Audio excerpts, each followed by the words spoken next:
త్రేతాయుగంలో ఈ ప్రాంతమంతా దట్టమైన అరణ్యం. ఋష్యశృంగుడు శాంతల పుత్రుడైన యాదపి ఇక్కడ ఉన్న కొండ మీద తపస్సు ఆచరించాడు. ఆ తపస్సుకి నరసింహస్వామి ప్రత్యక్షం కాగా అహోబిలంలో నరసింహస్వామిగా ఇక్కడే ఉండమని యాదపి కోరాడు.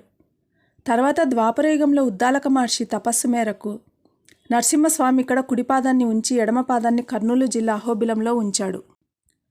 2800 సంవత్సరాల కిందటి పురాతనమైన పుణ్యక్షేత్రం ఇది. పెన్నహోబిలం నరసింహస్వామి క్షేత్రం. అనంతపురానికి 40 కిలోమీటర్ల దూరంలో, ఉరవకొండకి 12 కిలోమీటర్ల దూరంలో ఉంది. ఇక్కడ స్వామివారి పాదం అడుగు 5 అడుగుల 3 అంగుళాలు ఉంది. ఇక్కడ స్వామివారి పాదం కింద ఉన్న బిలానికి చాలా ప్రాముఖ్యత ఉంది. అభిషేకం చేసిన నీరు ఈ బిలం గుండా వెళ్ళి పెన్నా నదిలో కలుస్తుంది. క్రీస్తు శకం 1472లో విజయనగర సామ్రాజ్య అధిపతి అయిన సదాశివరాయలు ఈ ఆలయాన్ని పునర్నిర్మించాడు.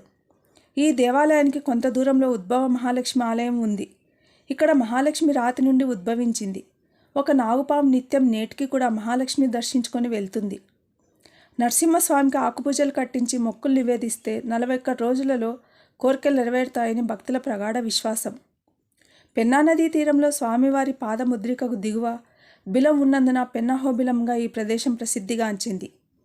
తమ మొక్కు తీరినందుకు ఓ గొల్లబామ పాలమ్మిన సొమ్ముతో గోపురాన్ని నిర్మించారు. అది పాలగోపురమని నేటికి పిలుస్తారు.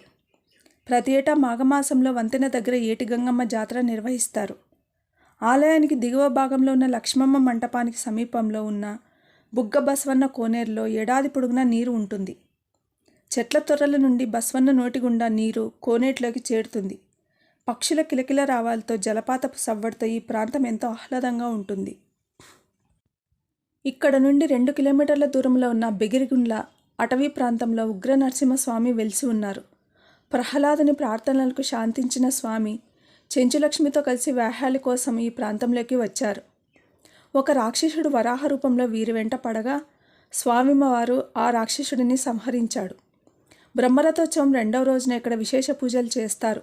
ఈ బగిరిగుండ్ల మీద స్వామి ఆనుకొని నిలబడగా అవి నొక్కులు పడినట్టు చెప్తారు. ఆ గుండ్ల మీద నొక్కులను మనం ఇప్పటికీ చూడవచ్చు. ప్రతి సంవత్సరం ఈ ఏప్రిల్లో ఇక్కడ గ్రాండ్ కార్ ఫెస్టివల్ నిర్వహిస్తారు. ఒకప్పటి కలెక్టర్ సోమేష్ కుమార్ హయాంలో ఇక్కడ ఉగ్ర నరసింహ స్తంభోద్భవుడు విగ్రహాన్ని ఏర్పాటు చేశారు. ఇది భక్తులను, పర్యాటకులను విశేషంగా ఆకట్టుకుంటుంది.